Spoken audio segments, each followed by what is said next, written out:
নমস্কাৰ, মই এজন এই অসম দেশৰে নাগৰিক।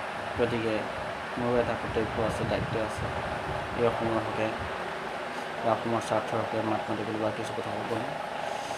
গতিকে সকলো অসমবাসী ৰাইজে ওলাই আহক আৰু এই নাগৰিক সংশোধনী বিধেয়কৰ বিৰোধিতা কৰক।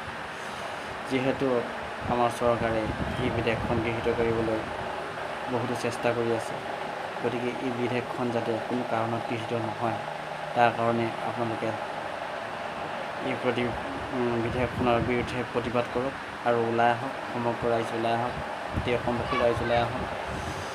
আমাৰ জাতিৰ কথা আছে, আমাৰ ভাষাৰ কথা আছে, আমাৰ সংস্কৃতিৰ কথা আছে। গতিকে এই বিধেয়কখন যদি কিবা কাৰণতে গৃহীত হয় তেতিয়াহ'লে আমি নাথাকিম, অসমীয়া নাথাকিব, অসমবাসী নাথাকিব, অসম নাথাকিব। গতিকে সকলো ওলাই আহক, মুক্ত হস্তে ওলাই আহক আৰু এই নাগৰিক সংশোধনী বিধেয়কৰ বিৰোধিতা কৰক। তেতিয়াহে এখন সুস্থ অসম আৰু সবল অসম কৰিবলৈ আমি পাৰিম আৰু অসমীয়া জাতি সুখ শান্তিৰে এই অসমত জীয়াই থাকিবলৈ পাৰিব।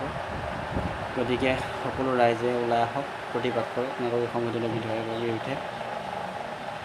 জয় আই অসম, জয় আই অসম, জয় হিন্দ।